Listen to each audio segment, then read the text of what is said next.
ये तेरी आवाज बहुत धीमी आ रही।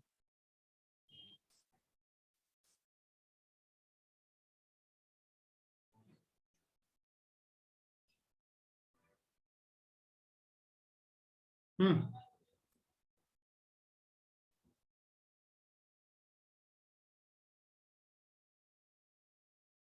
इस सिस्टम के साउंड को पता नहीं क्या हुआ। 100 है फिर भी मतलब आवाज नहीं आ रही तुम्हारी। कुछ अगर पूछना है तो पूछो, नहीं तो अपन सरफेस केमिस्ट्री करते हैं।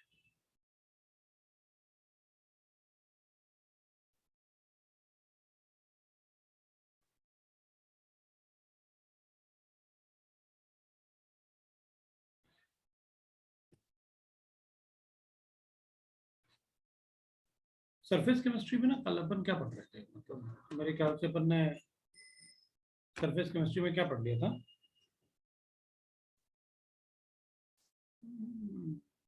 ब्रेडिग्स आर्क मेथड पढ़े थे, राइट ना? लास्ट अपन जो पढ़े थे वो ब्रेडिग्स आर्क मेथड पढ़े थे। डिस्पर्शन पढ़ रहे थे, method for the preparation, right? तो अपन पढ़े थे ब्रेडिग्स आर्क मेथड। अपन डिस्पर्शन मेथड की बात कर रहे थे फॉर प्रिपरेशन ऑफ कोलाइड्स।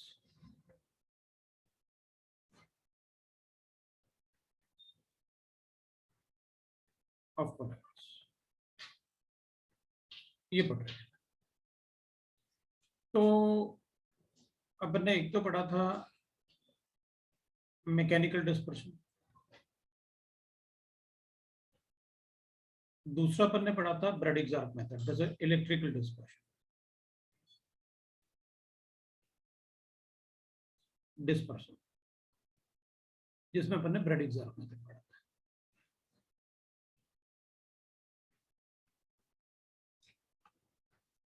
थोड़ा ज्यादा इंपॉर्टेंट भी होता है ब्रेडिग्स आर्क मेथड। और थर्ड अपन ने पढ़ रहे थे अपन पेप्टाइजेशन पढ़ना था।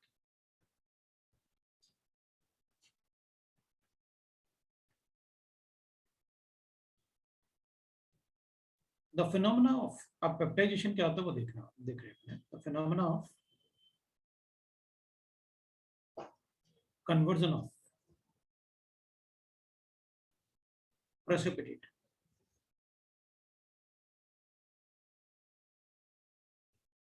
into the colloidal solution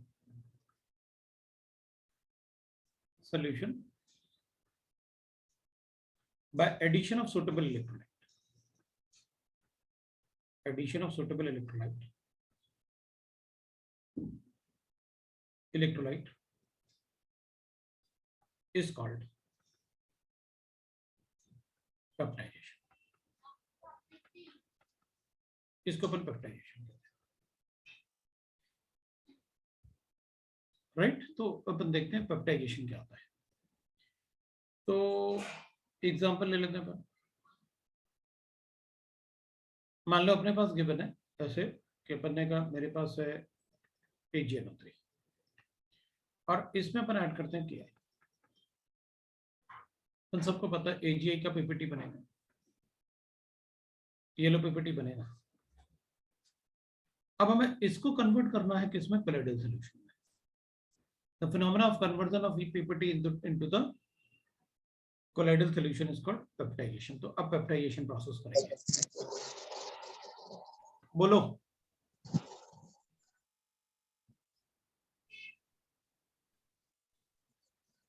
तो अपन इसको एक्सेस में, अब इन दोनों में से अपन किसी एक को एक्सेस में ऐड करेंगे कोलाइडल सॉल्यूशन बनाने के लिए। मान लो अपन ने KI को एक्सेस में ऐड किया, तो ये जो I होगा ना, that will interact with this silver, that will try to interact with this silver। तो वो सिल्वर को किस में कन्वर्ट कर देगा? सिल्वर से अट्रैक्ट होके वो एक ऐसे पार्टिकल में कन्वर्ट हो जाएगा which is in the colloidal range। ये भी आप स्कूल में कर सकते हो इनऑर्गेनिक प्रैक्टिकल्स में। तो ये कोलाइडल रेंज में आ जाएगा, तो इस पर नेगेटिव चार्ज होगा, तो ये नेगेटिवली चार्ज कोलाइड आ जाएगा, चार्ज कोलाइड। मैं ऐसे भी कर सकता था, this is a PPT which is form. अगर मैं इसमें एक्सेस ऑफ AgNO3 ऐड करता तो मैं कहता इन दोनों जो एक्सेस में ऐड कर रहे हो ना, उनमें से जो कैटायन या एनाइन इसमें प्रेजेंट है प्रेसिपिटेट में, वही इंटरेक्ट करता है इनके साथ। जैसे अपन ने ये के लिया था ना, तो के थोड़ी प्रेजेंट था इसमें, इसमें आई प्रेजेंट था, तो आई इससे इंटरेक्ट करेगा। अब यहाँ सिल्वर प्रेजेंट है तो सिल्वर इंटरेक्ट करेगा, और अगर सिल्वर इंटरेक्ट करेगा तो फिर तो पता है, फिर तो सर इस पे Ag पॉजिटिव आएगा, तो फिर तो पॉजिटिवली चार्ज कोलाइड्स बनना चाहिए, बिल्कुल पॉजिटिवली चार्ज कोलाइड्स बनेगा, तो ये पॉजिटिवली चार्ज कोलाइड बनेगा। इसका मतलब है फिर तो मैं कौन सा रिएजेंट एक्सेस में लिया हुआ है उसके हिसाब से मुझे प्रेसिपिटेट पता होना चाहिए कि इन दोनों से क्या पीपीटी बनेगा, और फिर कौन सा एक्सेस में प्रेजेंट है उसके हिसाब से मैं चार्ज बता सकता हूं। This is positively charge colloid, बिल्कुल बता सकता हूं। ये अपन स्कूल में एक्सपेरिमेंटली भी कर सकते हैं। पता क्या करो, आप एक बीकर में, ठीक है, AgNO3 ले लो, ठीक है, इसमें थोड़ा सा क्या है, कुछ बोल रहे थे तुम?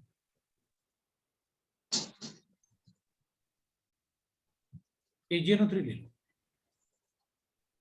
तो इसमें क्या ऐड करो, इसमें अपन ने AgNO3 ले लिया, अब क्या ऐड कर लो, पता क्या होगा, नीचे प्रेसिपिटेट डिपॉजिट हो जाएगा, ये पीपीटी बन जाएगा, यहाँ पर पीपीटी बन जाएगा, ये AgI का पीपीटी है। अब आप क्या करो कि उसमें कोई एक पार्ट एक्सेस में ऐड करो, या तो KI ऐड करो एक्सेस में, या फिर AgNO3 को बाद में एक्सेस में डाल दो। तो सपोज अपन करेंगे पहले थोड़ा KI ऐड करेंगे ना, तो पीपीटी बनेगा। अब आप एक्सेस में डाल दो KI को, तो वो जो I नेगेटिव होगा ना इसके अंदर, जो एक्सेस में आएगा I नेगेटिव, ये I नेगेटिव जो AgI में Ag है ना, ये पॉजिटिवली चार्ज, ये इससे इंटरेक्ट करना शुरू कर देगा अगर ये एक्सेस में होगा तो ये बहुत सारे आई, क्योंकि एक्सेस में डालेंगे अपन, तो बहुत सारे आई इस सिल्वर को अपनी तरफ अट्रैक्ट करेंगे।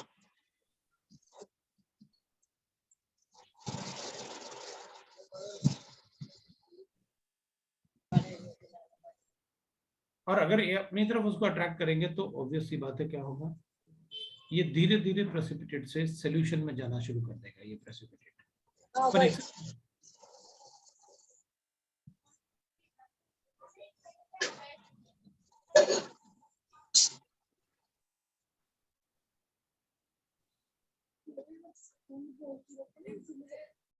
ठीक है, तो अपन कहेंगे कि अपन एक्सेस में ऐड करना शुरू कर देते हैं। तो एक्सेस में जो अपन ऐड करेंगे ना इसमें, तो क्या होगा, ये पीपीटी जो है ना, ये पीपीटी जब एक्सेस में ऐड करेंगे तो ये आई नेगेटिव, मैंने कहा था ना, ये आई नेगेटिव क्या करेगा, इस सिल्वर से इंटरेक्ट करके इस पीपीटी के पार्टिकल्स को धीरे धीरे सोल्यूशन में ले जाना शुरू करेगा, और वो इस टाइप से बनाएगा। तो पहले पीपीटी का साइज तो छोटा था, लेकिन बाद में सरफेस पे बहुत सारे आई नेगेटिव आएंगे तो इसका साइज बढ़ जाएगा। जब इसका साइज बढ़ेगा तो it will be in the colloidal range, that is called colloidal solution. तो ये अपने पास कोलाइडल सोल्यूशन बन जाएगा,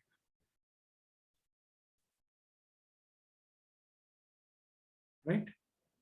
तो अपने पास ये कोलाइडल सोल्यूशन बनते हैं, और इसमें अगर आप AgNO3 एक्सेस में ऐड करोगे तो ऐसे बन जाएगा। तो इसका मतलब ये हुआ कि सर जितने भी पीपीटी बनाते हैं कोई भी रिएक्शन, जैसे अपन कहेंगे भाई हमको पता है स्कूल में अपन ये टेस्ट करते हैं थर्ड ग्रुप में, FeCl3 में अमोनियम हाइड्रोक्साइड ऐड कर दो एक्सेस में, तो अपन को brown PPT of ammonium hydroxide मिल जाता है, ब्राउन पीपीटी। अब डिपेंड करता है कि दोनों में से कौन सा एक्सेस में ऐड कर रहे हैं। अगर अपन कहेंगे मैं FeCl3 एक्सेस में ऐड करूंगा तो ये कॉमन है इसके साथ, तो अपन कहेंगे ठीक है, फिर मेरे पास इस पे चार्ज +3 है तो ये पॉजिटिवली चार्ज को ऐड कर जाएगा, ये पॉजिटिव चार्ज को ऐड, ये पॉजिटिव चार्ज को ऐड। और अगर मैं अमोनियम हाइड्रोक्साइड एक्सेस में ऐड करूंगा तो कोई बात नहीं, इसको एक्सेस में ऐड करोगे तो नेगेटिवली चार्ज कोलाइड बना दूंगा। और ये हो जाएगा,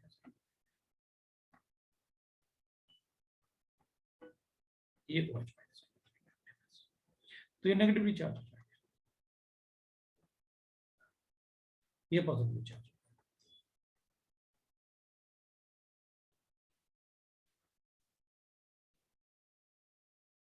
वैसे तुम्हें याद होगा, अगर अपन ने ना फ्रोथ फ्लोटेशन मेथड पढ़ा था,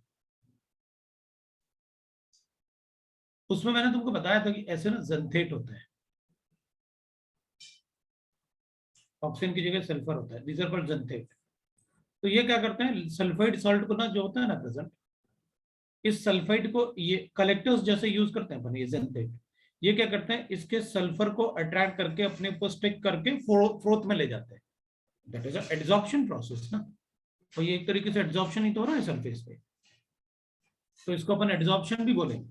और फ्रोथ फ्लोटेशन मेथड में अपन बोल सकते हैं there is a peptization process, froth flotation method, that is nothing but a adsorption phenomena, जिसमें अपन पेप्टाइजेशन प्रोसेस बोल सकते हैं। फ्रोथ फ्लोटेशन मेथड पढ़ा हुआ है अपन ने मेटलर्जी में, राइट। तो फिर नेक्स्ट पेज पे चलते हैं, ये पेप्टाइजेशन होता है, आप किसी भी प्रेसिपिटेट का पेप्टाइजेशन कर सकते हैं, ठीक है। नेक्स्ट क्लासिफिकेशन, मतलब ये तो अपने क्लासिफिकेशन कर रहे थे on the nature of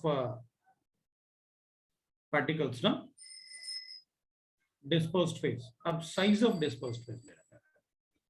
so classification based on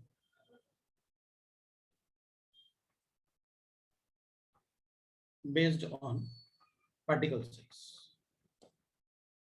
अब पार्टिकल साइज में अपन से जो पहले दो वाले हैं ना, कोई नहीं पूछने वाला, मैक्रोमोलिकुलर और माइक्रोमोलिकुलर कोलाइड्स, ये अपन ने लिखा था macromolecular collides,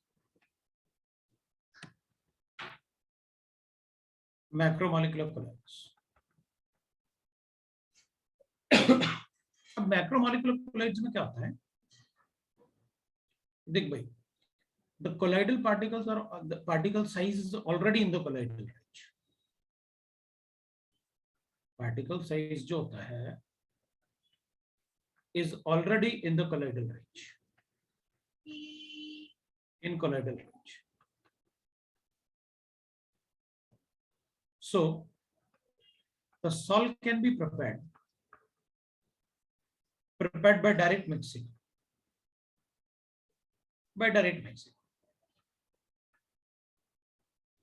mixing of particles with the dispersion medium, particle मतलब dispersed with the dispersion medium।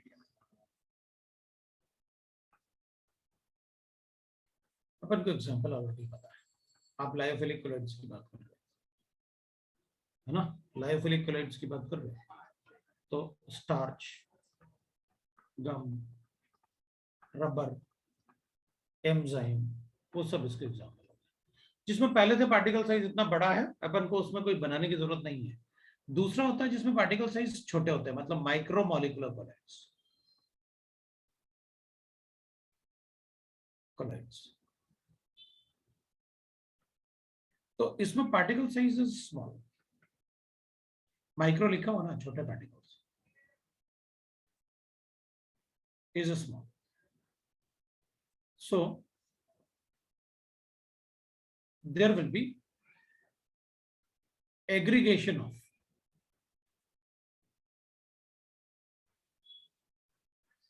of small particles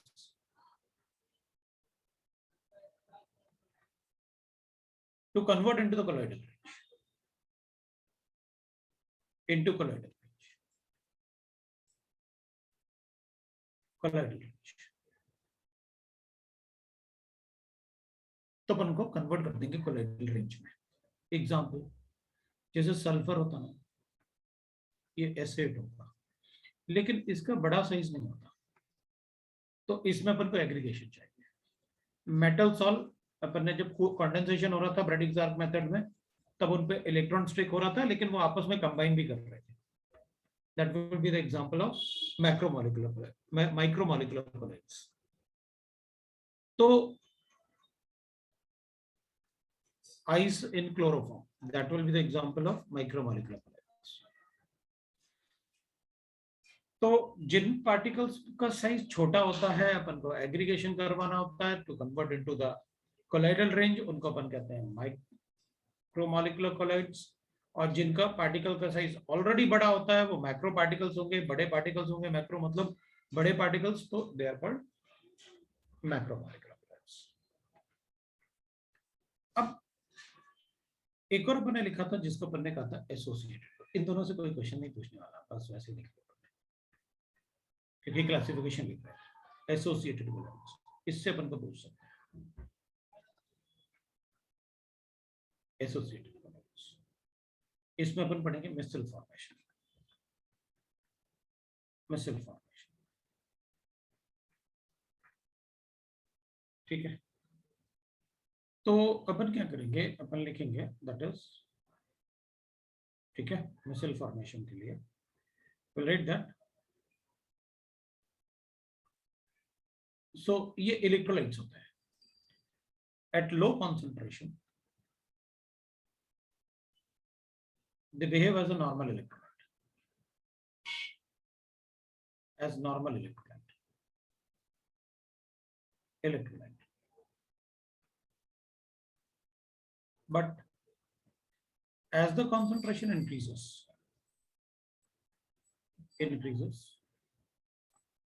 they start aggregating.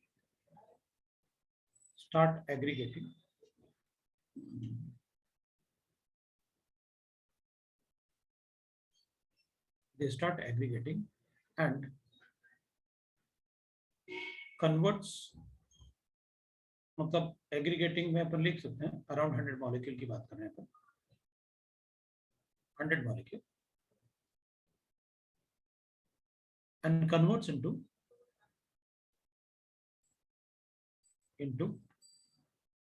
a single particle called as मेसल। मतलब पहले उसका साइज बहुत बड़ा नहीं होता, लेकिन एग्रीगेट करने के बाद, तो इसमें एग्रीगेशन और इसके एग्रीगेशन में क्या डिफरेंस है भाई? यहाँ पर जो एग्रीगेशन होगा ना, that will be greater than और इक्वल टू एटलीस्ट 1000 मॉलिक्यूल्स होंगे। इसके एग्रीगेशन में सिर्फ 100 मॉलिक्यूल्स हैं, दैट इज डिफरेंस। और जो एग्रीगेट करने के बाद जो अपन को बनेगा उसको अपन कहेंगे मेसल।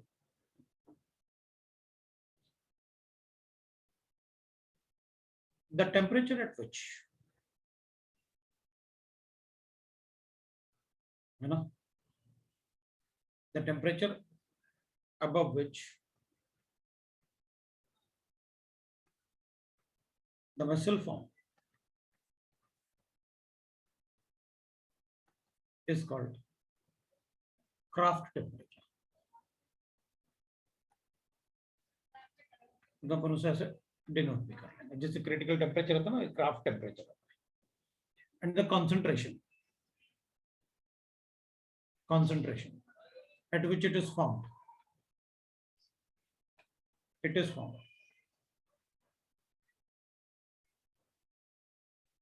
is called critical missile concentration. Critical missile concentration. Critical missile concentration.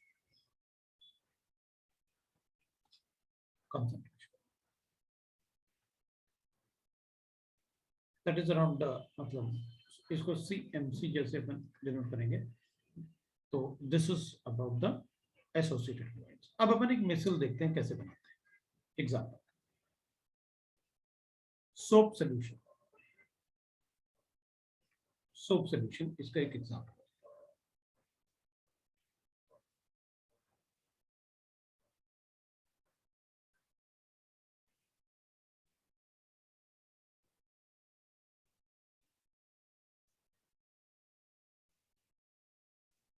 ठीक है ना, तो अपन इसमें एग्जांपल ले लेते हैं सोप सॉल्यूशन। अब अगर अपन सोप सोल्यूशन के एग्जांपल लेंगे तो इसी पार्ट को देख लेते अपन कैसे करना है। देख अब होता क्या है, जैसे सोप सोल्यूशन में soap are made up of soaps are made up of are made of large size molecule। Size बड़ा तो होता है लेकिन इतना नहीं होता कि कोलेटल साइज होता है। मॉलिक्यूल लाइक सोडियम और सोडियम स्टेरेट और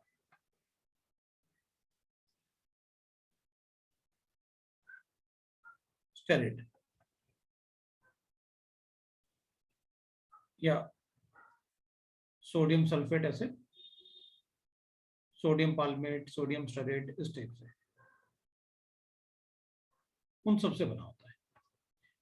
तो उनमें क्या होता है, जैसे सोप बनाएंगे अपन तो ऐसे होगा कि भाई एक बड़ा सा मॉलिक्यूल होगा और उसमें कार्बोक्सिलिक एसिड होगा और CONA होगा। ये हाइड्रोफोबिक पार्ट है, मतलब ये हाइड्रोकार्बन का चेन होगा।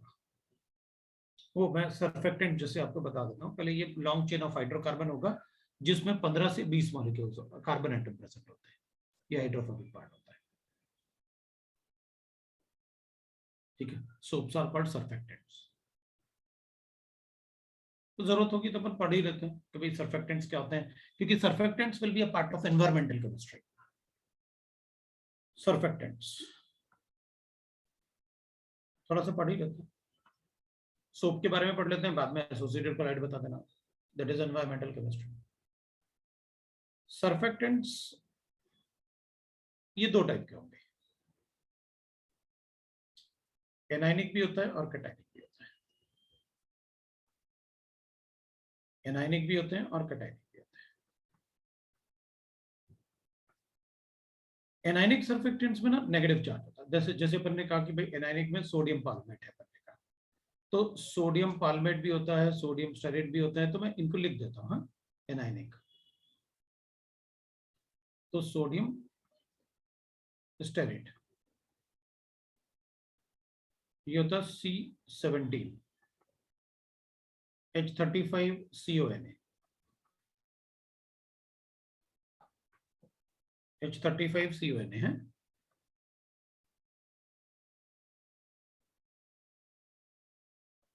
फिर सोडियम पाल्मेट भी होता है, और अपन इसको ऐसे भी लिख सकते सोडियम ऑलिएट C17 होता है, लेकिन ये 33, इसमें एक अनसैचुरेशन इसके कंपैरिजन में ज्यादा होता है, CONA। और पाल्मेट होता है सोडियम पाल्मेट, इसमें थोड़े से कार्बन कम होते हैं, दैट इज C15। तो C15 30 31 और CONA ऐसे लो भाई ऐसे। अब एनाइन में जरूरी नहीं कि सारे के सारे कार्बोक्सिलिक एसिड होते हैं, कुछ कुछ सल्फोनेट भी होते हैं and salts of sulphonic acid,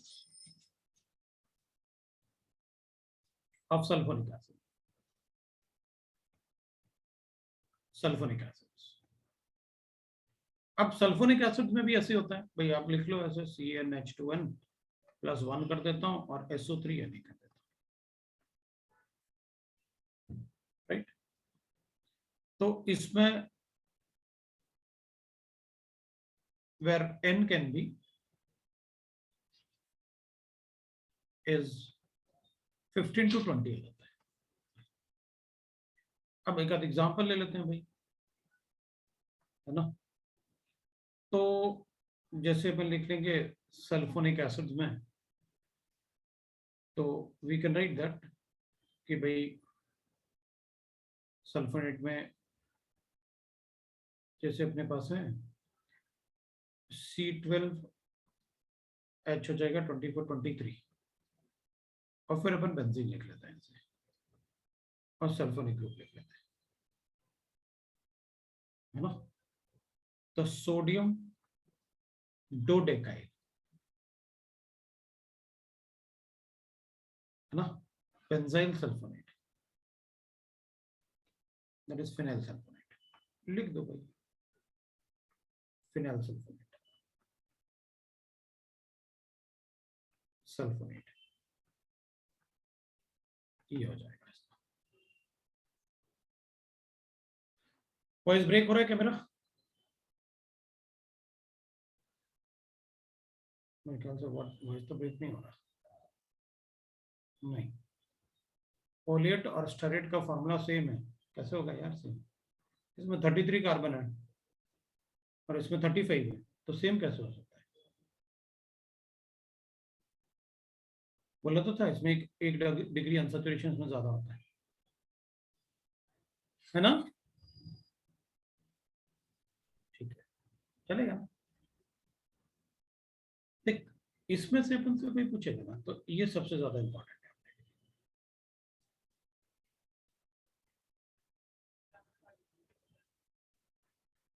sulfonate शायद नहीं पूछेगा अपन से।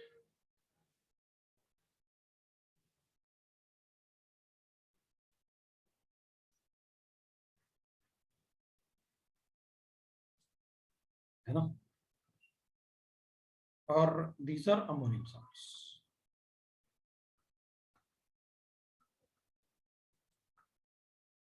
ओपन लिख लेते हैं थोड़ा सा।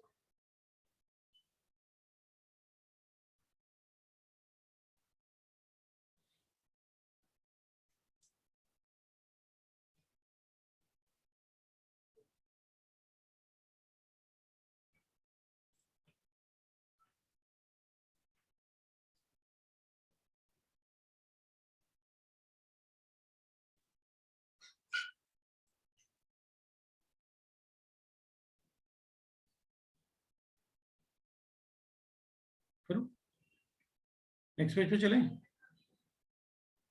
जाना तो है, बता देना। डन लिख देना भाई, हो जाएगा।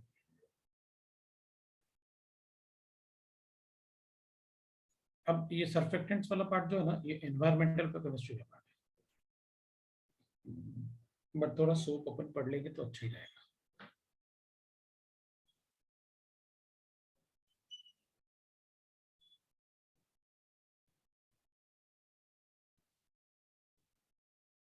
ओके, आगे बढ़ते हैं भाई।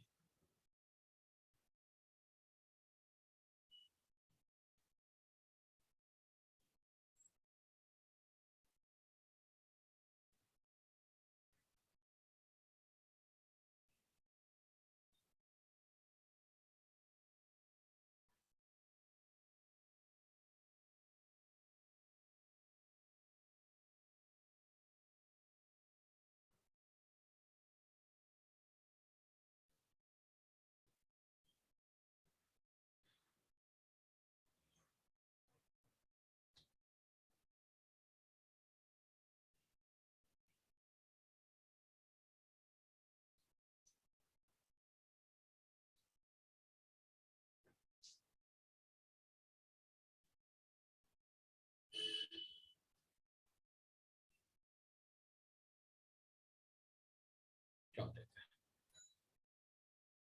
तो अब देखना, जो कैटायन, द एनायनिक सर्फेक्टेंट्स जो होते हैं ना,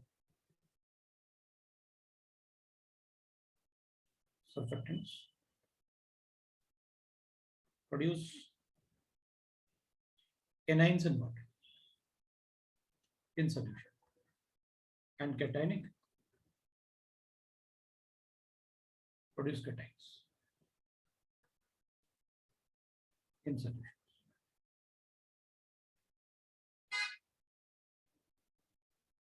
In solution.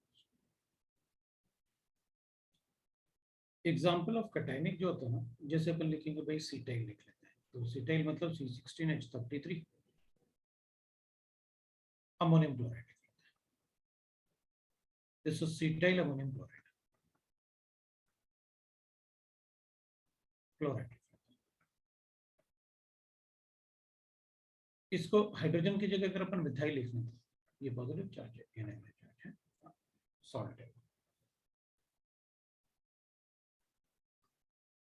ठीक है, it will be like this. 3 hydrogen, ammonium के 4 बॉन्ड ना, एक इससे बन गया, 3 हाइड्रोजन से बन गया, ये सॉल्ट बन गया।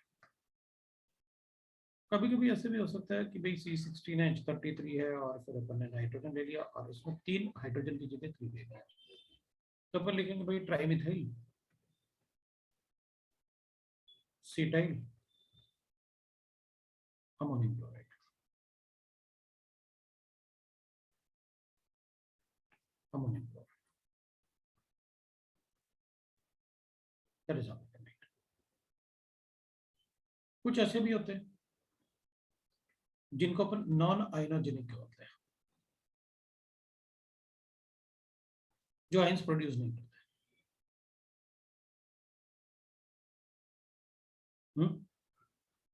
सो नॉन आयोनोजेनिक वो होते हैं whose ions, है ना, whose molecules cannot produce ions,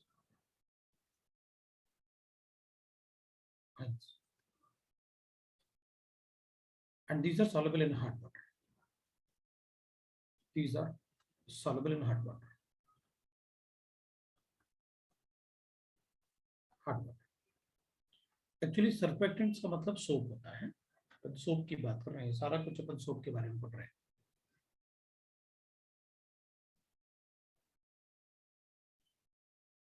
ठीक है, तो अपन क्या बोलते हैं इसमें, हाउ दे आर प्रोड्यूस्ड वो देखते हैं। तो इट इज प्रोड्यूस्ड एज,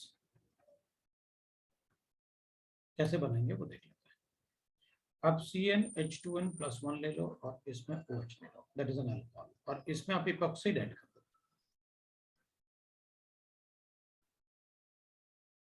इसमें आप इपॉक्साइड ऐड करो। जब आप इसमें इपॉक्साइड ऐड करोगे तो CnH2n+1 ये तो बन ही जाएगा, और इपॉक्साइड अपने पास ऐसे बन जाएगा,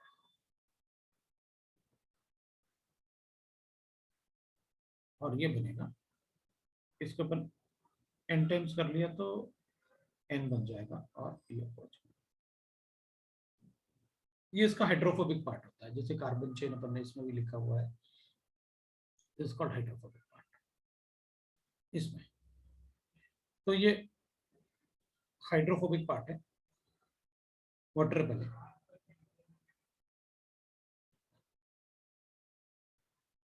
तो ये आयंस प्रोड्यूस नहीं करेगा क्योंकि alcohol doesn't dissolve in water.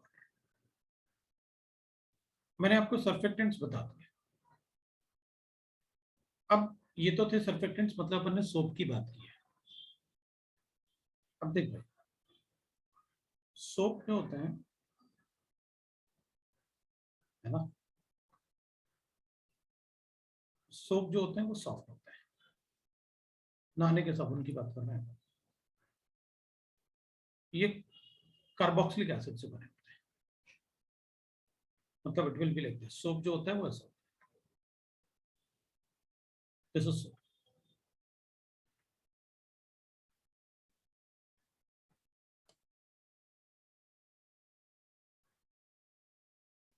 और डिटर्जेंट्स जो होते हैं ना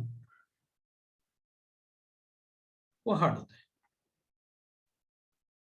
तो जो भी सल्फोनेट होते हैं वो डिटर्जेंट्स होते हैं, ये डिटर्जेंट्स है।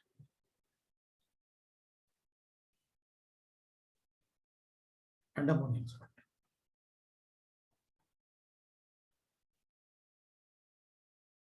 अपन सबको पता है कि डिटर्जेंट्स का क्लीनिंग एक्शन अच्छा होता है, better cleaning action than soap,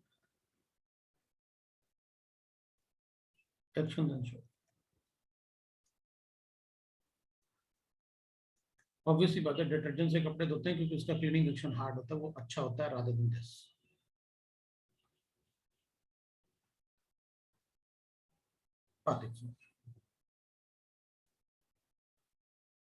अभी डिटर्जेंट्स हो या सोप हो, अगर अपन क्लीनिंग एक्शन की बात करें, एक्शन की बात करें, तो अगर अपने पास ऐसे ये है, तो larger the value of n, better is cleaning action. मतलब एन का वैल्यू अगर ज्यादा है तो क्लीनिंग एक्शन भी ज्यादा है। यहाँ पर जो एन होता है ना, दोनों में N is between 15 to 20, दोनों ही केस में, इधर भी और इधर भी. So larger the value of N, better is cleaning action.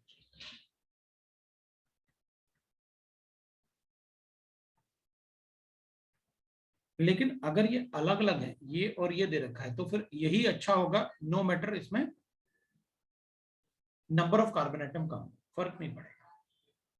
But cleaning action of RSO3Na is better than RCONA irrespective of value of N.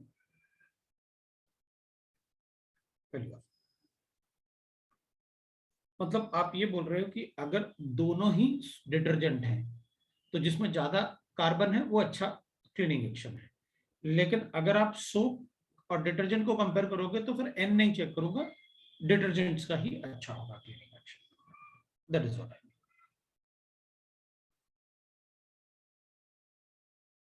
ठीक है.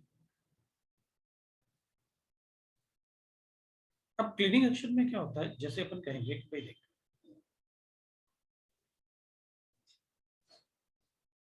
क्लीनिंग की बात करें तो जैसे मान लो ये क्लोथ है, इस पे अपने पास कोई डर्ट गिवन है, ऐसे ये डर्ट है, इस पे कोई डर्ट लगा हुआ है, तो अपन क्या करेंगे, अब ये डिपेंड करता है कि ऑयली है मतलब कैसा है, ऑयली है या आयनिक है, दो नहीं होते. अगर ये डॉट जो है वो आयनिक है, अगर ये डॉट जो है वो आयनिक है,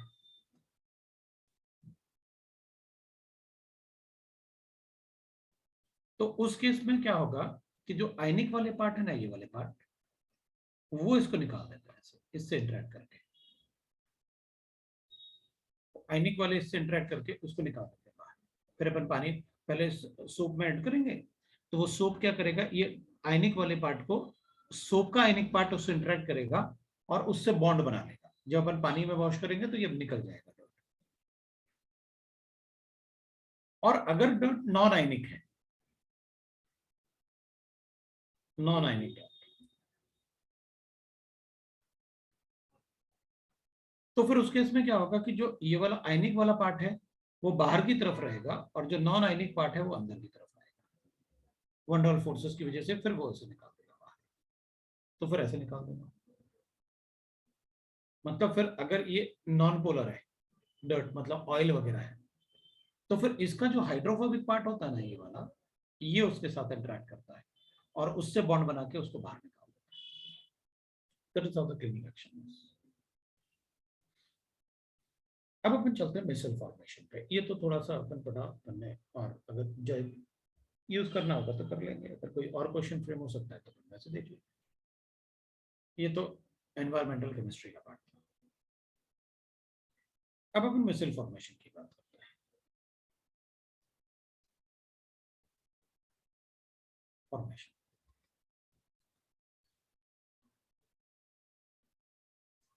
तो होता क्या है कि भाई जैसे अपन ने वाटर ले लिया, अपन ने ही पानी भर लिया, और अपन ने क्या किया, इसमें थोड़ा सा सर्फ डाल दिया, मतलब रेन पाउडर डाल दिया थोड़ा सा, तो लो कंसंट्रेशन होगा, they will behave as a normal electrolyte, क्योंकि ये हाइड्रोफोबिक पार्ट बाहर रहेगा और वो नेगेटिव मतलब सल्फोनेट है तो सल्फोनेट पार्ट, कार्बोक्सिलिक एसिड है तो कार्बोक्सिलिक वाला पार्ट वो बाहर अंदर रहेंगे, क्योंकि वाटर के साथ तो वही इंटरेक्ट करेंगे जो आयनिक होगा. लेकिन जब अपन कॉन्सेंट्रेशन बढ़ाएंगे, इंक्रीजेस, तो इनके बीच में जो जब ये पास पास आ जाएंगे ना, तो इनके बीच में क्या होगा, वंडरबल अट्रैक्शन बढ़ेगा. हाई कॉन्सेंट्रेशन पे हाइड्रोफोबिक पार्ट में वंडरबल अट्रैक्शन बढ़ेगा.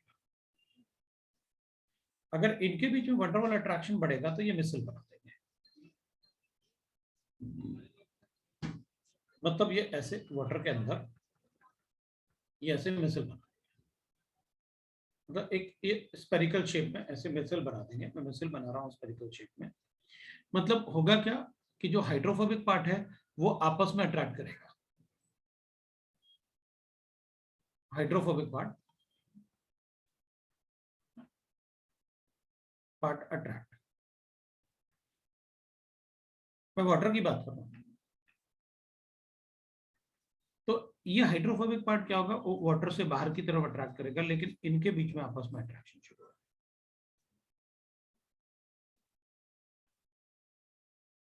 ऐसे बना मिसल, ये 100 मॉलिक्यूल का एक मिसल बन जाता है ऐसे। और यही मिसल फिर डर्ट के साथ इंटरेक्ट करता है। ये इन वाटर था।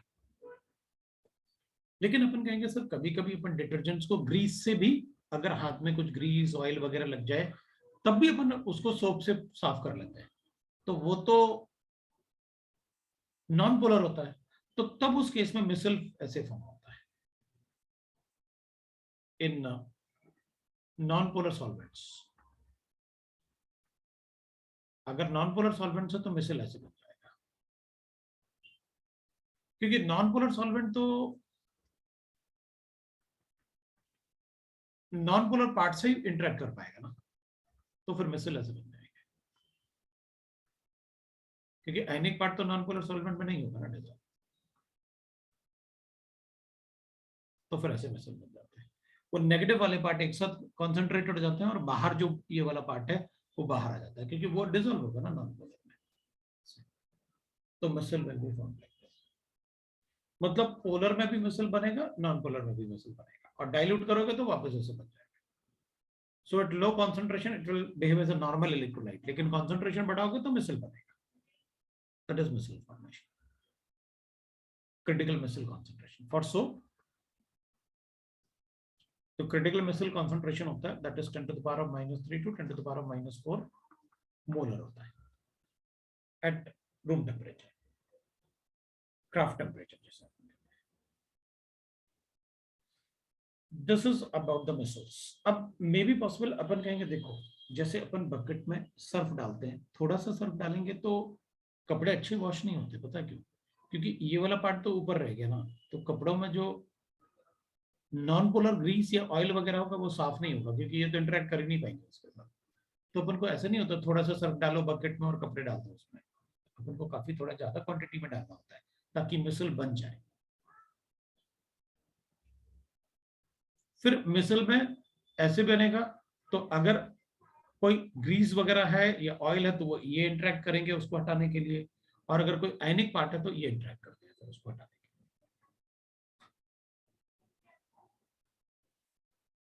लिए। अब एक तो अपन पढ़ते हैं, कुछ प्रॉपर्टीज देख लो। एट क्रिटिकल मिसल कॉन्सेंट्रेशन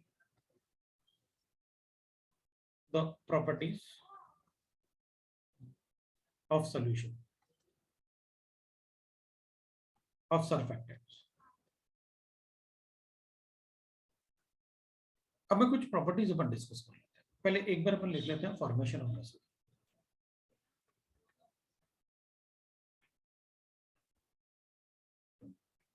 देख भाई, इनके बीच में अट्रैक्शन की वजह से मिसल बना।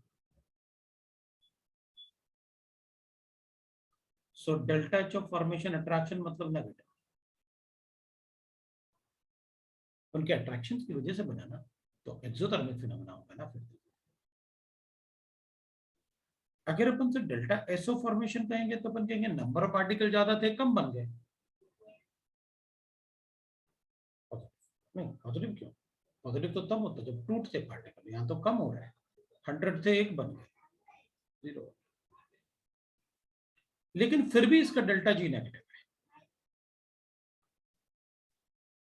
इसका मतलब क्या है? ये दोनों वैल्यूज जो होते हैं ना delta H of formation 1 to 2 होता है नियर किलो जूल पर, लेकिन डेल्टा एच नेगेटिव जो होता है ना that is almost nearly that is 140 kilo joule पर at room temperature. So delta G negative ही आता है। और वैसे भी अपन को एक बात पता है, देख अगर वैसे भी अपन से कोई पूछे ना कॉमन सेंस के हिसाब से, तो अपन कहेंगे वो बकेट में जाके अपन थोड़ी बनाते हैं, वो तो अपने आप ही बनते हैं, और जो चीज अपने आप होती है उसके लिए डेल्टा जी तो अपन नेगेटिव ही बोलते हैं। वैसे भी अगर नहीं भी बताते तो भी नेगेटिव बताता हूँ। नंबर पार्टिकल इनमें अट्रैक्शन की वजह से होता है तो डेल्टा एफ नेगेटिव होता है, delta H. Delta H F आपने इसलिए लिखा स्मॉलर बिकॉज पार्टिकल ज्यादा थे, कम बन गए, एक बन जा रहा है, राइट ना, तो इसलिए अपन डेल्टा जी नेगेटिव लिखेंगे।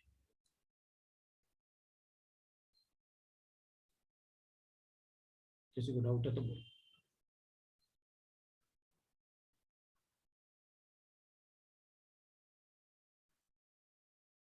हाँ, डेल्टा जी पॉजिटिव आना चाहिए डिपेंडिंग ऑन द वैल्यूज, है ना। एंट्रोपी पर ने किलो क्यों लिखा, एंट्रोपी तो नेगेटिव आना चाहिए, बहुत छोटा होगा, बहुत छोटा होता है। तो डिपेंडिंग कि भाई कैसे कौन सा अपन ने क्या लिया है उसके हिसाब से अपन को पता चलता है। डेल्टा एस तो हमेशा ही अपन को जूल्स में देंगे, और ज्यादा चेंज नहीं आता ना कभी। अब अपन चेक कर लेते हैं, मान लो कुछ प्रॉपर्टीज पढ़ते हैं,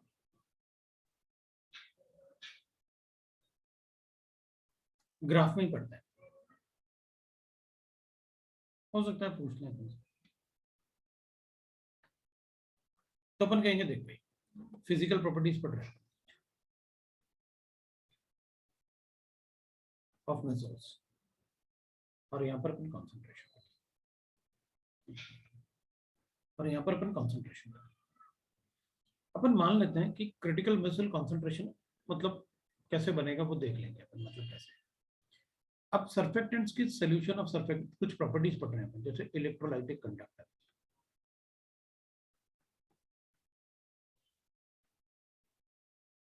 कुछ प्रॉपर्टीज पढ़ेंगे सरफेस टेंशन,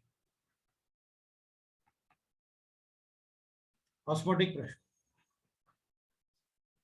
अब ऑस्मोटिक प्रेशर पढ़ोगे तो सारे क्वालिटेटिव प्रॉपर्टी पढ़ देंगे। चल देखते हैं कैसे। पहले अपन इलेक्ट्रोलाइटिक कंडक्टेंस की बात करते हैं। अपन को पता है लो कॉन्सेंट्रेशन होगा ना तो कंडक्टेंस ज्यादा होता है, जैसे जैसे कॉन्सेंट्रेशन बढ़ेगा ना इलेक्ट्रोलाइटिक कंडक्टेंस डिक्रीज होता है, आपने ऐसे पढ़ाया है कंडक्टिविटी और कॉन्सेंट्रेशन, वीक इलेक्ट्रोलाइट के लिए स्ट्रॉन्ग इलेक्ट्रोलाइट के लिए कॉन्सेंट्रेशन डिक्रीज होगा, चेंज होगा। इसका मतलब है जैसे जैसे मैं कॉन्सेंट्रेशन बढ़ाऊंगा ना, मतलब कम करूंगा ना, तो जैसे जैसे मैं कॉन्सेंट्रेशन बढ़ाऊंगा इलेक्ट्रोलाइटिक कंडक्टेंस क्या होता जाएगा, कम होता जाएगा। पहले लो कॉन्सेंट्रेशन पे ज्यादा होगा, कॉन्सेंट्रेशन बढ़ाऊंगा तो ऐसे आएगा। और एक पॉइंट पे आके जैसे मिसल कॉन्सेंट्रेशन बढ़ेगा ना, मिसल बनेगा ना, एकदम से कॉन्सेंट्रेशन क्या होता है, मिसल बनेगा तो ऐसे बढ़ जाएगा,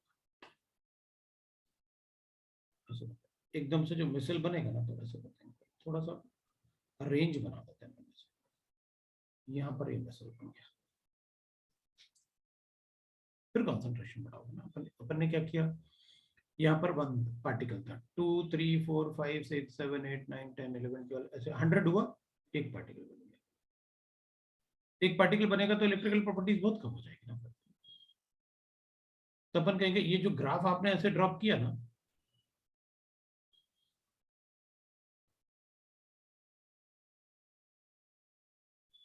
ये जो ग्राफ आपने ऐसे ड्रॉप किया ना, इसका मतलब है यहाँ आप क्रिटिकल मसल कॉन्सेंट्रेशन बता रहे हो इस रेंज में, इस रेंज में आप क्रिटिकल मसल कॉन्सेंट्रेशन बता रहे हैं।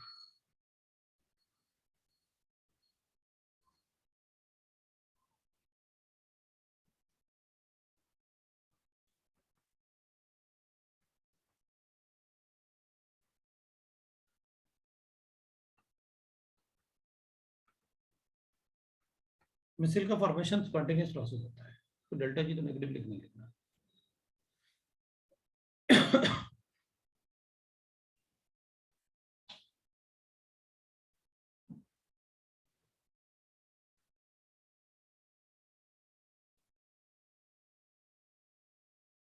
तो अपन क्या करेंगे, इधर क्रिटिकल मसल कॉन्सेंट्रेशन तो इलेक्ट्रोलाइटिक कंडक्टेंस था,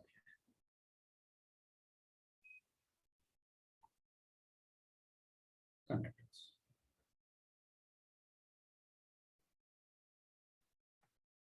अब सरफेस टेंशन की बात करते हैं। सरफेस टेंशन में क्या होगा, नंबर ऑफ पार्टिकल्स अगर बढ़ेंगे तो सरफेस एरिया कम होगा लिक्विड का, तो टेंशन भी कम होगा।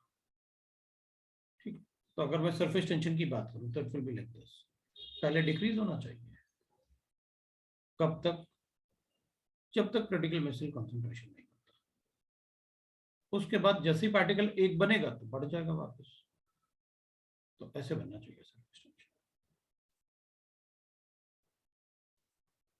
फिर पहले इनिशियली क्या होगा, नंबर ऑफ पार्टिकल कम है, तो जैसे जैसे बढ़ाओगे तो सरफेस एरिया इसका कवर होता जाएगा सरफेस, तो सरफेस टेंशन कम होता जाएगा, और जैसे ही एक मिसल बनेगा तो एक पार्टिकल में कन्वर्ट हो गया, सरफेस फिर एक्सपोज हो गया, फिर बढ़ गया। ऑस्मोटिक प्रेशर,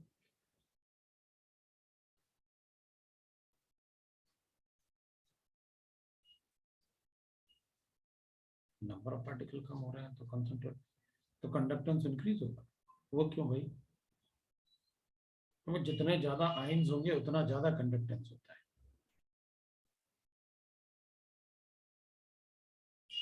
लिखा तो है,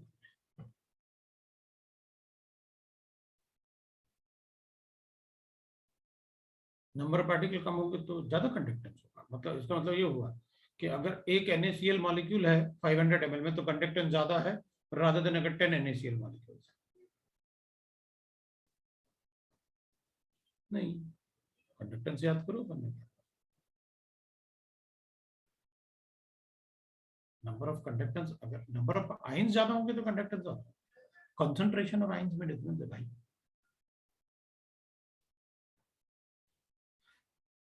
osmotic pressure number of particle पर डिपेंड करेगा, जैसे जैसे आप कंसंट्रेशन बढ़ाओगे नंबर ऑफ पार्टिकल बढ़ेंगे, ऑस्मोटिक प्रेशर बढ़ेगा।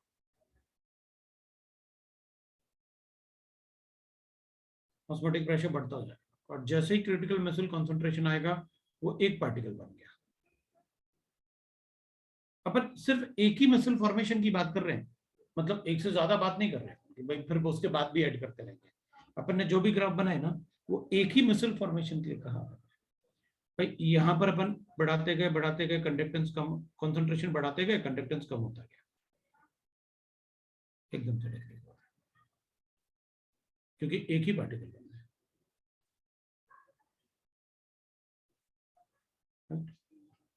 ये ऑस्मोटिक प्रेशर।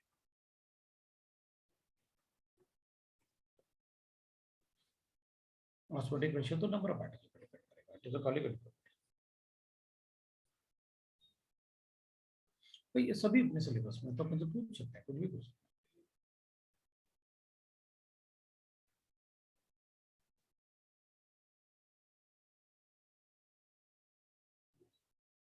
और यहाँ पर कंसंट्रेशन का मतलब अपन इलेक्ट्रिकल प्रॉपर्टीज अपन नंबर ऑफ आयंस के हिसाब से बोल रहे हैं, कम कर रहे हैं ना। ये अपना मिसल फॉर्मेशन था, तो ये तो अपना था properties of, right, that is we can say that preparation of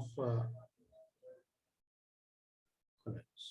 अब प्रॉपर्टीज की बात करते हैं, नेक्स्ट पेज पे चलते हैं। चलो नेक्स्ट पेज पे, बताओ भाई, नेक्स्ट पेज पे चले तो प्रॉपर्टीज की बात कर लेते हैं, क्योंकि फिर प्रॉपर्टीज पढ़ लेते हैं, properties and purification of colours.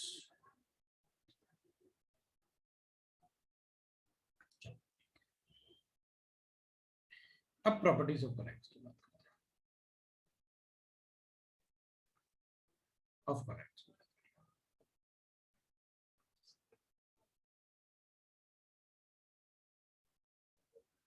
Properties से पहले अपन ना प्यूरिफिकेशन की बात कर लेते हैं। प्यूरिफिकेशन ऑफ कलर मतलब पहले प्यूरिफिकेशन पढ़ लेते हैं, प्यूरिफिकेशन थोड़ा सा पार्ट है उसको कर ही लेते हैं, क्योंकि फिर प्रॉपर्टीज के बाद ऑलमोस्ट खत्म हो गया, प्रॉपर्टीज पढ़ेंगे तो खत्म हो जाएगा। प्यूरिफिकेशन कर लेते हैं कोलेट्स। एक तो देख भाई, अपन प्यूरिफिकेशन कर सकते हैं direct, by direct filtering, filtration लिख लेते हैं।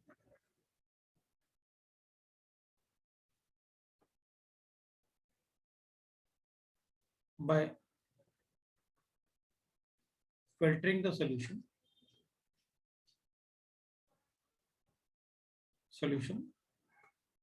with filter paper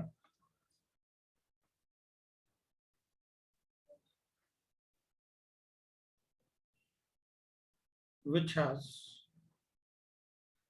pore size less than 1 नैनोमीटर। एक्चुअली अपन एक और बात रहेगा कि भाई ये बताओ कि प्यूरिफिकेशन में करना क्या है, हटाना क्या है क्रिस्टलाइड्स को। to remove the crystalloids, है ना, crystalloids, रासायनिक crystalloids from colloidal solution, उनको हटाने के लिए है ये। मतलब अपन कहेंगे भाई हटाना क्या, पहले तो ये तो बताओ कि प्यूरिफाई करना किससे है, उसमें इम्प्योरिटी क्या है जो मतलब उसको रिमूव करे। कभी कभी ऐसा भी हो जाता है कि the pore size of filter paper, थोड़ा अच्छा फिल्टर पेपर होता है और filter paper can be adjusted by formaldehyde solution. इससे अपन एडजस्ट कर लेते हैं। मतलब अगर अपन को पोर साइज छोटा करना है तो फॉर्मेल्डिहाइड सॉल्यूशन में डिप करेंगे, सुखा देंगे तो पोर साइज छोटे हो जाएंगे। अगर मान लो फिर भी बड़े हैं तो अपन फिर डिप करेंगे थोड़ा ज्यादा कॉन्सेंट्रेटेड सॉल्यूशन में और फिर सुखा देंगे तो पोर साइज डिक्रीज हो जाता है। तो अपन को ज्यादा लिखने की जरूरत नहीं है, एडजस्ट कर दिया बस हो गया। दूसरा अपन कह सकते हैं डायलिसिस। ये तो अपन सबको, ये नाम अपन सबने सुना हुआ है डायलिसिस। अब डायलिसिस में यही तो होते हैं, क्रिस्टलॉइड ही तो हटाने होते हैं। अपन क्या करते हैं डायलिसिस में, मतलब ऐसे वाटर लेते हैं और एक मतलब ऐसे बैग ले लेंगे, मतलब बैग क्या, स्किन बैग होगा, है ना, उसको अपन बोलते हैं semi permeable membrane. So colloidal solution is right taken in bag of semi permeable membrane, मतलब स्किन बैग है सीधा सीधा,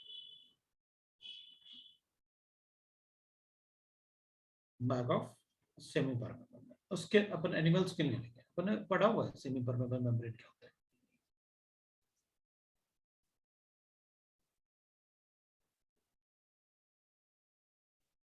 by which ions can pass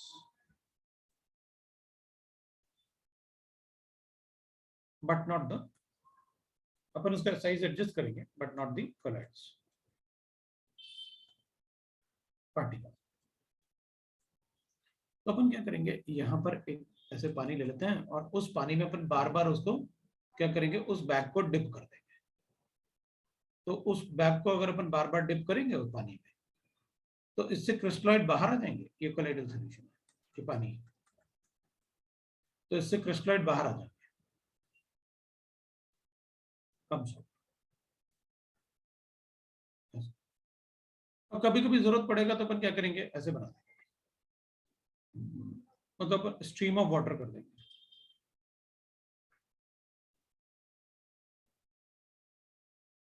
अपन ऐसे स्ट्रीम ऑफ वाटर, यहाँ से वाटर का स्ट्रीम डाल देंगे, इसमें अपन बना लेते हैं बैग, उस बैग को यहाँ रख देते हैं, है ना, और अच्छे से इसको वॉश कर लेते हैं। तो इसमें पानी का स्ट्रीम जो है यहाँ से बाहर निकल जाएगा। आउटलेट विथ क्रिस्टल्स, ये कर लेते हैं। अब बॉडी में किडनी ऐसी तो वर्क करती है, किडनी में क्या होता है, कोलाइड्स तो होता है। अगर अपन पानी कम पिएंगे तो क्रिस्टल डिपॉजिट होना शुरू हो जाता है, that is called kidney stone.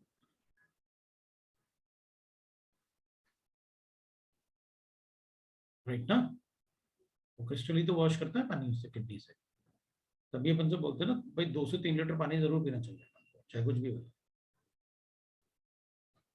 फिर अगर नहीं करोगे तो किडनी खराब हो जाएगी, अगर किडनी खराब होगी तो फिर डायलिसिस करवाना पड़ेगा। डायलिसिस का मतलब डॉक्टर क्या करेगा कि भाई देख तुम्हारी किडनी खराब है, इसमें से क्रिस्टलॉइड बाहर नहीं आ रहे हैं, तो वो क्या करेगा, वो कहेगा अपन ऐसे कर लेंगे, इलेक्ट्रोडायलिसिस। कहेगा चलो मैं निकाल देता हूँ, अब इलेक्ट्रोडायलिसिस में अपन ऐसे करते हैं,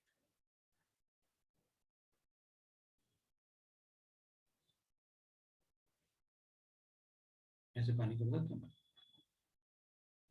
ये पानी बाहर है। अब वो क्या करेगा कि मतलब जो यहाँ पर अपन ने जो बैग रखा हुआ था,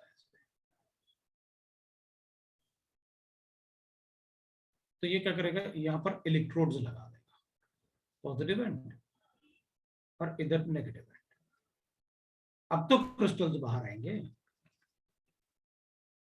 यहाँ से वाटर, यहाँ से वाटर बाहर आ गया, अब तो क्रिस्टल बाहर आएंगे, तो इसको अपन बोल देंगे इलेक्ट्रोडायलिसिस। हाँ किडनी स्टोन में ऑब्वियसली बात है, पेन तो हो गई भाई, बॉडी में तो थोड़ा सा भी कुछ हो जाता है पेन होना शुरू। यंग एज में अपन उसको रफ यूज करते रहते हैं बॉडी को, बहुत प्रॉब्लम होती है बाद में। ये बात पेरेंट्स से पूछो, बताएंगे कि भैया बॉडी को संभाल के रखो, ठीक है ना। तो इसको अपन कहते हैं इलेक्ट्रोडायलिसिस।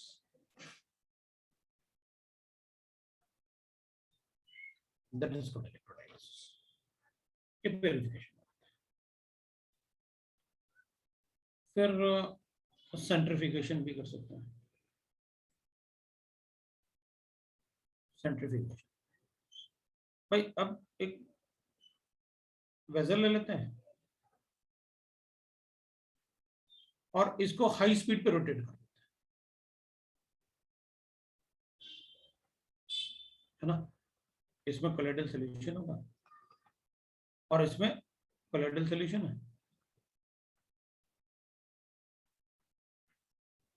इसको ऐसे हमने ज्वाइन कर दिया और फिर इसको हाई स्पीड पे रोटेट करवा देते हैं। तो अगर ये हाई स्पीड पे रोटेट करेगा ना, तो नीचे डिपॉजिट हो जाएंगे कोलेट्स और इसमें आ जाएगा इम्प्योरिटीज, और इधर डिपॉजिट हो जाएगा colloids deposits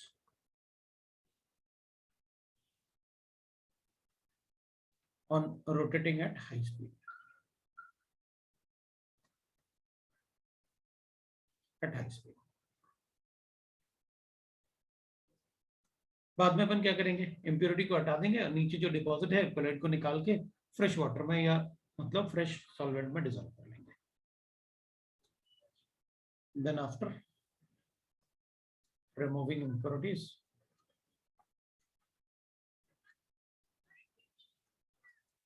the colloidal particles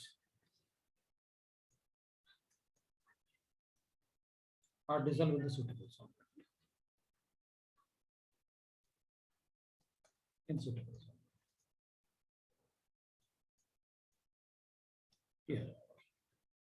ये होता है सेंट्रिफिकेशन और ये होता है प्यूरिफिकेशन।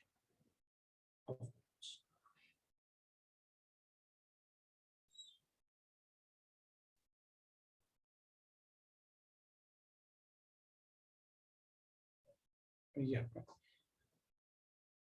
कोलाइडल पार्टिकल्स है, प्यूरिफिकेशन है।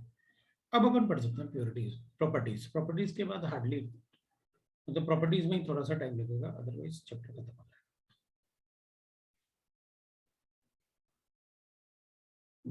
प्रॉपर्टीज में अपन थोड़ा रश नहीं कर सकते, बट डायरेक्टली अपन पढ़ लेंगे क्या करना है।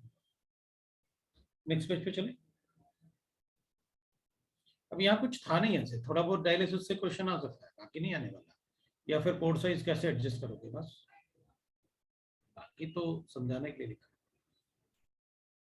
अब सेंट्रिफिकेशन में क्या, हाँ समझ लिया हमने क्या होता है सेंट्रिफिकेशन, हमको पहले से पता है।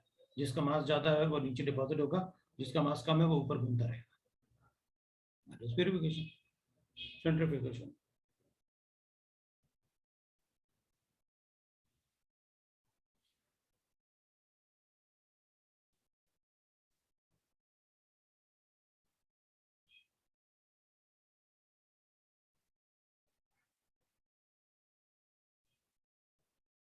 हो गया।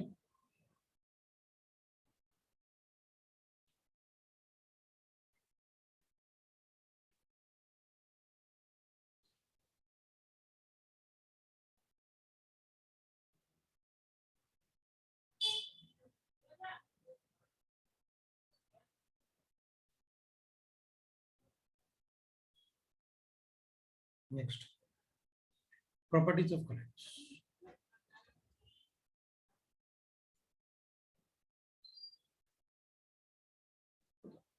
कलर शोज, एक तो कॉलिगेटिव प्रॉपर्टी शो करता है,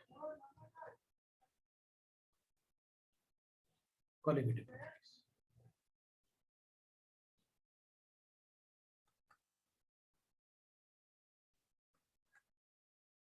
है ना। तो कॉलिगेटिव प्रॉपर्टीज क्या होते हैं? Elevation and boiling point, depression and freezing point, relative lowering in vapor pressure, osmotic pressure, ये कॉलिगेटिव प्रॉपर्टीज होते हैं। चार ही होते हैं कॉलिगेटिव प्रॉपर्टी, पढ़ा हुआ है। Due to the high molecular weight of colloidal particle, बड़े साइज होते हैं ना भाई, अगर छोटा होगा तो एग्रीगेट हो जाएगा। So due to the high molecular weight of colloidal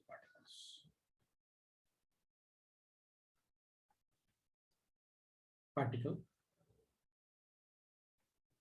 they have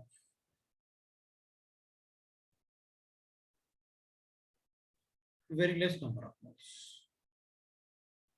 upon mole fraction ही लिख देते हैं, सबको पता है what is mole fraction. They have low value of mole fraction of solute. So we can calculate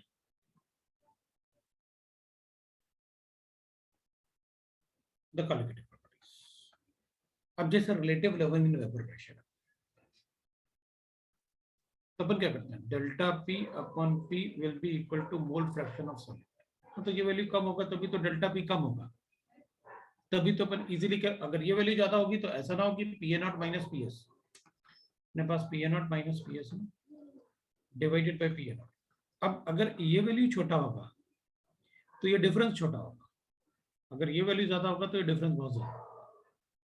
अब ऐसा ना हो कि इतना डिफरेंस हो कि ये वैल्यू इतना ज्यादा हो जाए, क्योंकि बहुत ज्यादा ना हो जाए ना, क्योंकि अपन ऑब्वियसली बात है हमारे पास लिमिट है, पी ए नॉट से ज्यादा थोड़ी कर सकते हैं इसको। तो मोल फ्रैक्शन काफी कम होना चाहिए, ताकि अपन जब थोड़े से भी कोलाइडल पार्टिकल ऐड करेंगे तो मोल फ्रैक्शन कम होने की वजह से ये वैल्यू हमेशा बहुत कम होगी। तो इसमें इसमें चेंज जो आएगा ना इसके कंपैरिजन में वो काफी कम आएगा। मतलब अगर मान लो ये 760 है, अब ऐसा ना हो कि वेपर प्रेशर ये वाला भी 760 के आसपास पहुंच जाए, तो अपन कहने नहीं नहीं मोल फ्रैक्शन काफी कम होता है, तो ये वैल्यू 760 के आसपास पहुंच ही नहीं सकता कोलाइडल सॉल्यूशन के। वो 760 के आसपास क्या मतलब उतना ही रहेगा कि भाई इसमें इन दोनों में जो डिफरेंस होगा वो काफी कम होगा। पार्टिकल का मोल फ्रैक्शन अगर कम है तो डेल्टा पी होता है, दैट इज रिलेटेड। तो इसमें बहुत ज्यादा अगर मोल फ्रैक्शन ज्यादा रहा तो इसमें डिफरेंस बहुत ज्यादा आएगा, मतलब ये वैल्यू जो होगी नेग्लिजिबल ना आ जाए, वरना तो 1/p0 ही आ जाए। इसलिए so they show colligative properties। दूसरा we can write optical properties।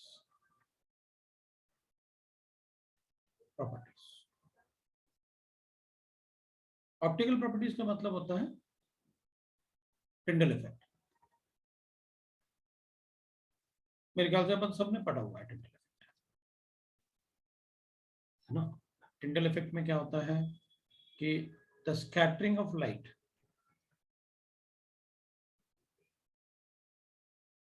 scattering of light take place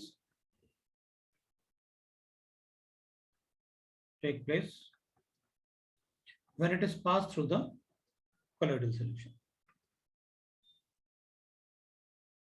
passed through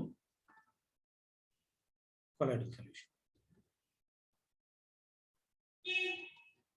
ठीक है, चलो एक बार अपन उसमें थोड़ा देख लेते हैं कैसे। मान लेते हैं अपने पास ट्रू सोल्यूशन है, ये अपने पास ट्रू सोल्यूशन है, या ग्लास लगा हुआ है, विंडो ग्लास, ग्लास विंडो जैसे है। तो जब यहां से अपन, ये ट्रू सोल्यूशन है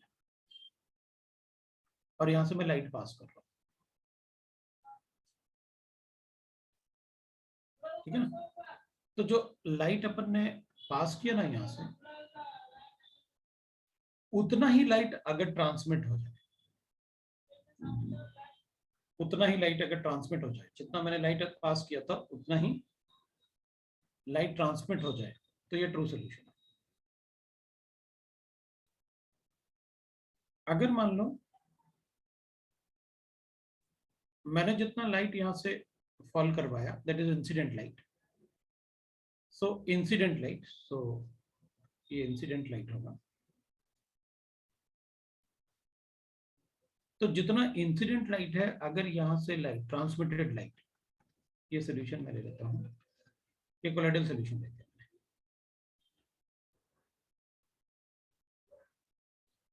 तो फिर आई नॉट जो होगा वो बड़ा होगा आई टी से, मतलब कुछ लाइट पार्टिकल को स्ट्राइक करके ना स्कैटर्ड हो गया, दैट इज कोलाइडल सोल्यूशन। जैसे अपन ने लिखा air is a colloidal solution है, एयर में मतलब एरोसॉल,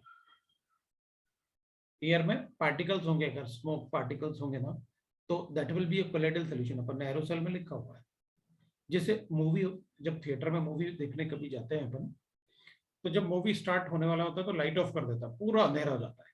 जैसे ही मूवी ऑन करेगा तो सब जगह लाइट आ जाता है, आजू बाजू वाले सब दिखते हैं। रीजन इज क्योंकि जो लाइट उसमें पड़ रहा है ना, वो लाइट जो रिफ्लेक्ट होकर आ रहा है तो उससे स्कैटर्ड हो रहा है, जो डस्ट पार्टिकल अंदर है उनसे स्कैटर्ड होता है लाइट, दैट इज कोलाइडल, उससे स्कैटरिंग होती है लाइट की। तो कुछ लाइट स्कैटर्ड हो गया, कुछ पास हो गया वहां, तो that is called colloidal solution. अगर मान लो इसकी जगह सस्पेंशन होते तो, अगर अपन कहते हैं सस्पेंशन होते तो आई ये और इसकी जगह सस्पेंशन है, तो यहाँ पर ट्रांसमिटेड लाइट जो होता है ना वो जीरो हो जाता है, मतलब पार्टिकल का साइज इतना बड़ा है कि वो हिट करके स्कैटर्ड भी नहीं हो पाया, बस उसी पे फॉल किया और बस स्कैटर्ड भी नहीं हो पाया, मतलब यहाँ ट्रांसमिटेड लाइट जीरो, पास नहीं कर सकता, दैट इज सस्पेंशन, वहां स्कैटर्ड नहीं होती, राइट ना, so that is called scattering. So जब अपन स्ट्रॉन्ग बीम ऑफ लाइट को अगर पास करेंगे तो वो अगर स्कैटर्ड हो जाता है, कोलाइडल सोल्यूशन में जो स्कैटरिंग होगा, दैट इज कॉल्ड, जो इल्यूमिनेशन होगा ड्यू टू द स्कैटरिंग, अपन उसको कहते हैं ऑप्टिक। कुछ एग्जांपल बताओ।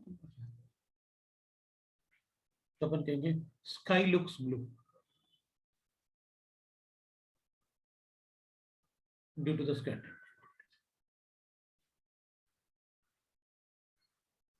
Visibility of tail of comet, जब कोई ऐसे कुछ कॉमेट टाइप का दिखता है ना अपन को जाते हुए, तो उसकी जो विजिबिलिटी होती है ना tail of comets, that is because of the scattering of light, क्योंकि वहां पर जो पीछे जो मतलब एयर या उसमें जो पार्टिकल्स होंगे, उसके स्कैटरिंग से अपन को थोड़ी एक टेल जैसे दिखता है उसका, that is because of the scattering of light. थोड़े सस्पेंशन पार्टिकल्स होते हैं वहां पर जिसकी वजह से वो, राइट ना। तो फिर उसके बाद लाइट थ्रोन, जब मूवी की बात कर रहा था मैं जैसे, तो light thrown from the projector in cinema house,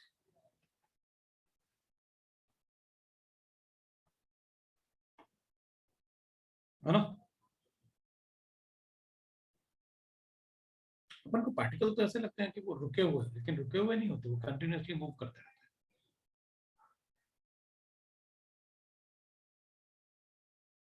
कभी कभी अपन ने रूम में भी देखा, जैसे रूम में मतलब एक रे ऑफ लाइट आ रहा, सन रेज आ रहा है ना, तो उसके अंदर छोटे छोटे पार्टिकल्स देखते हैं, दैट इज, तो स्कैटरिंग ज्यादा होगा अगर पार्टिकल साइज कोलाइडल रेंज में होगा।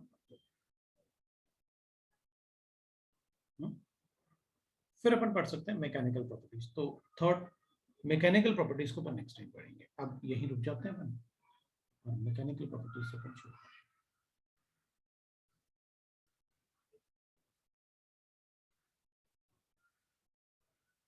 ठीक है, तो मैकेनिकल प्रॉपर्टीज अपन next time.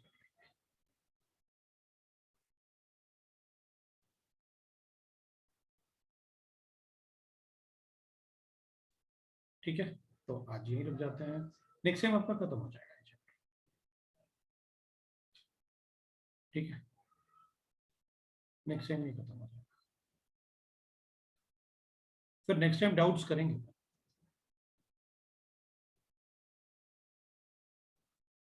Qualitative analysis JEE syllabus में है तो मतलब, लेकिन क्वालिटेटिव एनालिसिस जितना ज्यादा लेट पढ़ोगे उतना अच्छा है।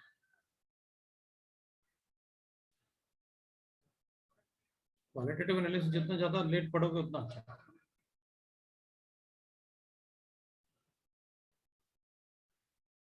तुम बता दो कौन से चैप्टर के डाउट्स करने हैं, वही कर लेंगे।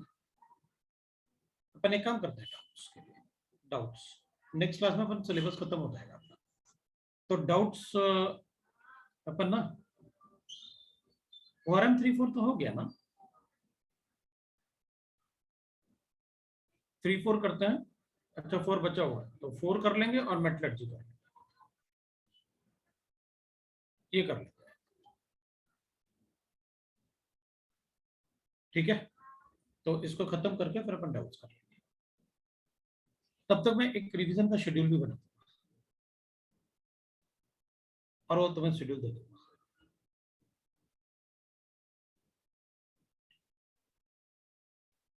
चलो, थैंक यू।